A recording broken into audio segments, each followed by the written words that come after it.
comparing Japanese and American business culture, they're not really all that different when you look at it from a general perspective. When you scratch the surface and get down to a more individual level, you'll see that their differences do begin to appear. The Japanese have an extremely well-known and long history of extreme loyalty and respect when it comes to their families and their country. These ideals also carry over into the business place. Unlike American business people, who tend to jump from company to company, wishing for higher wages, better hours, and better benefits, Japanese business people tend to stay with their company for life, expecting to earn these extra perks through hard work, dedication, and loyalty to said company. Knowing this in advance should change how you approach the company.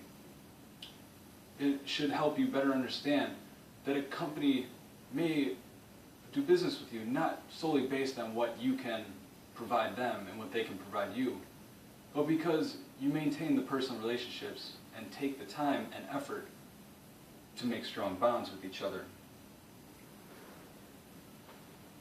Saying that, respect is the name of the game, and this is something you have to keep in mind if you would like to continue to have a fruitful relationship with your Japanese counterpart. When it comes to clothing and grooming, the Japanese respect a well-shaven, clean look when it comes to men. Hair should be close cut, or if it is long, held back in a nice ponytail. In addition to personal hygiene, the Japanese also expect every single person to be wearing a suit, preferably dark colors such as black or navy. But you will see in summer months, many Japanese businessmen will wear gray suits, as Japan tends to be hot and humid in the summer.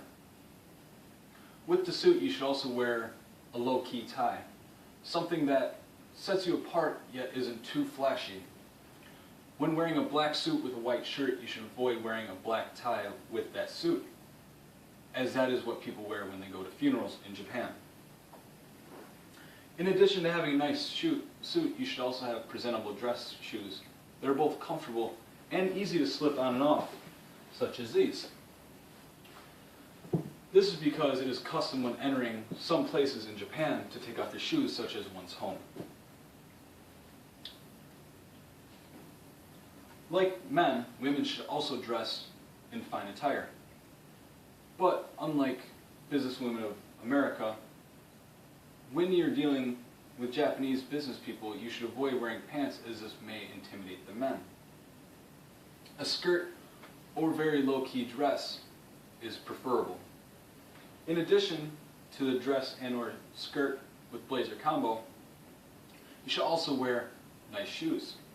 These shoes, unlike in America, should not be high-heeled at all. In fact, they should be low to no-heeled, as you want to avoid towering over your Japanese counterparts and, yet again, intimidating them. Name of the game is dress to impress. A lot of Japanese people wear Prada, Gucci, very high-end brands, even when just going to their job where they will be wearing a uniform. Some customs and behaviors that the Japanese engage in are different than American customs, such as when meeting someone for the first time or on consecutive times. Each time you should bow to that person. The lower the bow, the more respect is being shown, as you see with President Obama shaking the hands with the Prime Minister of Japan. This would be the form that you'd also want to take when meeting the CEO of a company. You want to keep your hands close to your sides, feet close together, and bow. Again, the lower you go, when you get to the point where you're doubled over, you're showing the most amount of respect that you possibly could.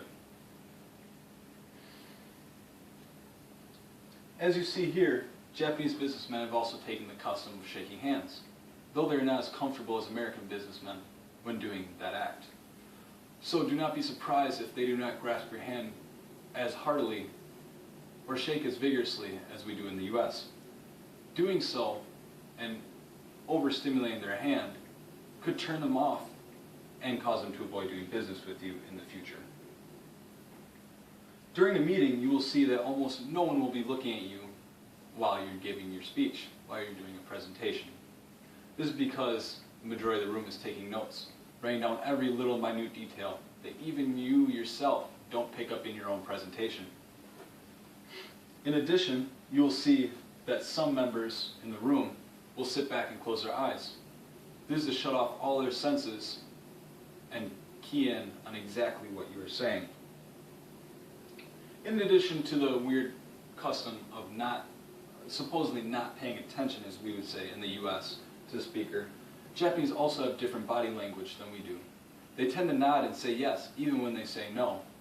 And they tend to have poker faces throughout the entire meeting, no matter what. No humor, no jokes, nothing but serious business.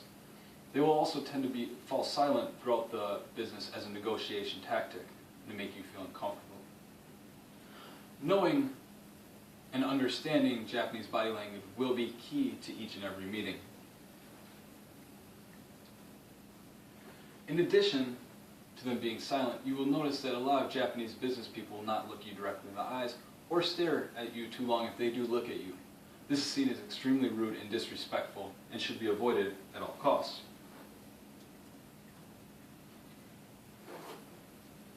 As in America, the Japanese also take pride in their business cards. As you can see, they can be fancy with multiple colors or quite plain and just have information on them.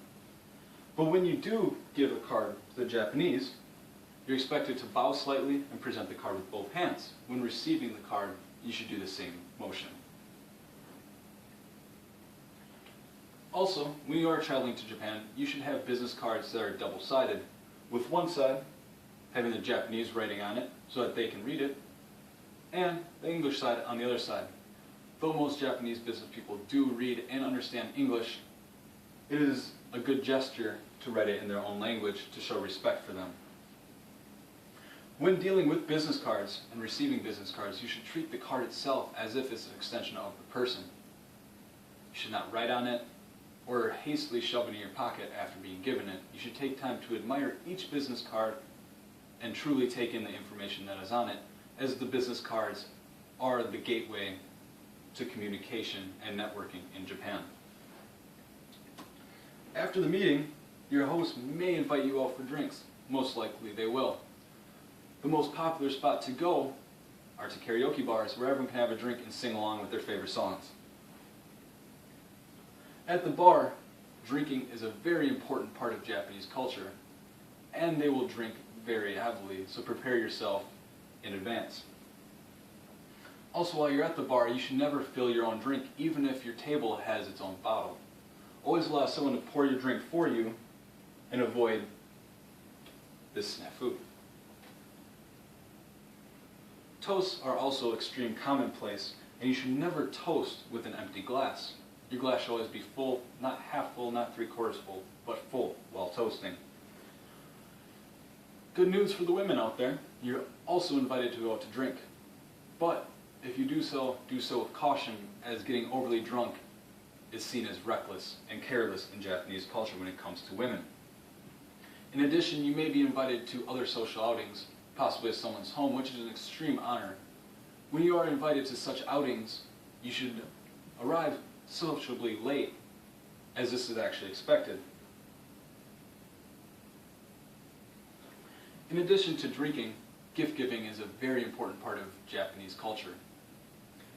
It is not necessarily the gift that is given, but the ceremony that surrounds it, and how well the gift is actually wrapped, as the wrapping shows more dedication to the gift than the gift itself. You should let your Japanese counterpart know that you're going to give him a gift early in the evening so that he's prepared and does not feel embarrassed if he has not gotten yourself a gift. When receiving a gift, you should always get and receive it, or give and receive it in the same way that you would give and receive a business card, with two hands and a slight bow. Though the Japanese don't necessarily care what the gift is, they do enjoy fine steaks and other fine cuts of meat. Gifts from